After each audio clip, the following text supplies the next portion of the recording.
फेरमफॉस homeopathy में क्या symptomatology show करती है एंड फेरमफॉस की क्या यूटिलिटी है, आज हम बात करेंगे। This is a very very useful remedy, Schussler remedy. और फेरमफॉस को हम देखते हैं होम्योपैथी में कई सारी जो पैथोलॉजिकल कंडीशन है वहाँ पर ये कवर करती है, because it is a antipsoric remedy. तो इसका जो एक्शन है वो हमारे डिफरेंट डिफरेंट बॉडी पार्ट्स में देखने मिलता है, चाहे वो हेड के सिम्टम हो, रेस्पिरेटरी ट्रैक्ट के सिम्टम हो, नोज़, थ्रोट, ईयर के सिम्टम हो, या फिर बॉडी में स्टमक, एब्डोमन, लीवर के सिम्टम हो। Ferrum phos act wonderfully. So today we are going to discuss ferrum phos and मैं डॉक्टर ज्योति तिवारी फ्रेंड्स आप सभी के लिए होम्योपैथी से रिलेटेड वीडियो लेकर के आती हूँ। अगर वीडियोस मेरे पसंद आते हैं तो ज़रूर से मुझे सब्सक्राइब करें एंड कमेंट करके बताएं।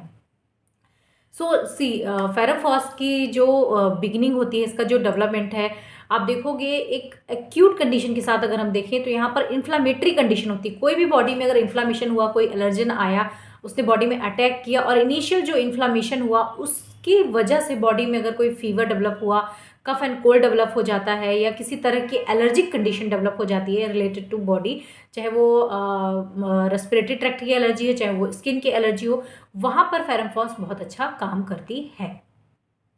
और इसकी थोड़ा सा अंडरस्टैंडिंग समझ लेते हैं। फेरमफॉस स्पेशली उन पेशेंट में काम करती है जिनका डाइजेशन बहुत लंबे समय तक खराब रहा है, इनडाइजेशन की हिस्ट्री रही हो, स्टमक सिम्टम्स पूरे डिरेंज रहे हों, वाटर ब्रश के सिम्टम्स रहे हों, और because of that inflammatory condition एक डेवलप हो जाती है एब्डोमेन में, and there is inflammation of liver, that is hepatomegaly and splenomegaly, है ना। तो इस तरह की जब हिस्ट्री मिलती है, इसकी वजह से पेशेंट को साथ में एनीमिया डेवलप हो जाता है, और उस एनीमिया, उस क्लोरोटिक कंडीशन की वजह से फीवर परसिस्ट करने लग जाए and there is great great weakness. So this is the entry of ferrum phos. और सिम्टम्स अगर हम देखें तो मेनली इसके जो सिम्टम्स एग्रावेट करते हैं वो मिड नाइट में, इवनिंग में, नाइट में, किसी भी टाइम ऐसा कुछ मेंशन नहीं है कि स्पेशली इस टाइम पे ही है। ओपन एयर से एग्रावेशन है, कोल्ड चीज़ों से बहुत ज़्यादा एग्रावेशन है, कोल्ड थिंग्स, कोल्ड जो वेदर है, चेंज ऑफ वेदर जब हुआ और वहाँ पर अगर एनीमिया है बॉडी में, अगर बॉडी में इनडाइजेशन लंबे समय तक रहा है, वाटर ब्रश, एनलार्ज्ड एब्डोमेन या इस तरह की कोई हिस्ट्री मिली है, तो वहाँ पर आप मेनली देखोगे कि इन्फ्लामेटरी सिम्टम्स या एलर्जिक सिम्टम्स डेवलप हो जाते हैं। और उसमें अगर हम थ्रोट के सिम्टम्स देखें तो एक्यूट टिगलिंग शुरू हो जाएगी, एकदम से छोटा शॉर्ट कफ रहेगा, एकदम छोटा सा and there is will be tickling in the throat, है ना। एकदम ऐसा लग रहा है जैसे कुछ चुभ रहा है, कुछ चुभ रहा है। It is not the pin like sensation, this is not the pin like tickling sensation. वहाँ पे एक खराश सी फील होने लगती है और कंटिन्यूसली कफ होने लग जाता है। साथ में कई बार टॉन्सिलाइटिस की भी हिस्ट्री मिलती है, टॉन्सिल्स बढ़ जाते हैं। एंड सिमिलरली यहाँ पर एलर्जिक राइनाइटिस के भी सिम्टम्स मिल सकते हैं, जहाँ पर रनिंग नोज या फिर ईचिंग, ये नॉस्ट्रल्स का जो ये ना फ्रंट पार्ट है, यहाँ पे ईचिंग हो सकती है, ईयर में ईचिंग हो सकती है, साथ में ईयर एक्ट एसोसिएटेड रहेगा, there will be itching sides and corner of eyes, and इधर भी आपको ईचिंग मिल सकती है। सो ये एलर्जिक सिम्टम है। स्किन में अगर हम देखें चेंज ऑफ वेदर पे एंड कोल्ड की ससेप्टिबिलिटी है तो क्या मिलेगा, there will be slightly itching without any eruption. ये एक्जिमेटस इरप्शन भी हो सकते हैं विथ चेंज ऑफ वेदर और चेंज ऑफ कोल्ड की एक्सपोजर की वजह से।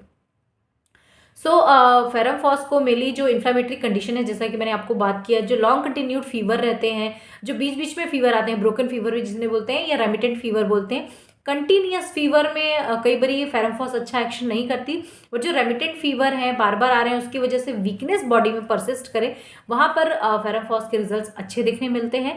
एंड फीवर में पेशेंट को वीकनेस बहुत ज़्यादा एसोसिएटेड रहेगा and there will be complete absence of appetite, no appetite, किसी भी चीज़ की कोई भी डिज़ायर नहीं रहेगी, कोई भी लाइकिंग नहीं रहती है। And there is aversion of milk, aversion of food, aversion of meat specially. And mainly अगर डिज़ायर आप देखोगे तो सिर्फ सोर फूड्स की मिलेगी, जैसे कि चाइना में मिलती है एंड हिपरसप में मिलती है। So we need to differentiate. Weakness is also there like gelsemium, initially fever के साथ यहाँ पे वीकनेस भी मिल रही है। So we need to differentiate from gelsemium, ferrum phos, phosphoric acid, इस तरह की रेमेडीज से हमें डिफ्रेंशिएट करना भी यहाँ पे आना चाहिए। गैस्ट्रिक सिम्टम की मैंने आपको बताया कि लॉन्ग इनडाइजेशन की वजह से, long history of upset of stomach की वजह से यहाँ पर लीवर का एनलार्जमेंट भी है, यहाँ पर वाटर ब्रश भी है, इरिटेशंस है, नॉशिया वॉमिटिंग की हिस्ट्री मिलेगी with fever, without fever, and there will be long history of upset of stomach, heaviness in stomach and indigestion आपको मिलेगा। सो दैट यहाँ पे कॉन्स्टिपेशन की भी हिस्ट्री मिल सकती है विद एनीमिया। एनीमिया यहाँ पे देखने मिलेगा। जो हीमोग्लोबिन का पॉइंट है वो मेनली 5 to 6 या इससे नीचे ही मिलेगा, इससे ऊपर नहीं मिलता। और साथ में वीकनेस बहुत ज़्यादा परसिस्ट करती है। सो जब ये कंडीशन हमारे साथ मिलती है, वहाँ पे हम इस रेमेडी को कंसीडर कर सकते हैं। यंग गर्ल्स जिनमें हेडेक का प्रॉब्लम होता है और एनीमिया साथ में रहे, आपने बहुत सारी रेमेडीज पढ़ रखी होंगी, Natrum mur and other remedies are there, but वहाँ पर जहाँ वीकनेस बहुत ज़्यादा है, पेशेंट रिकवर ही नहीं कर रहा है after giving constitutional remedy, ferrum phos will surely act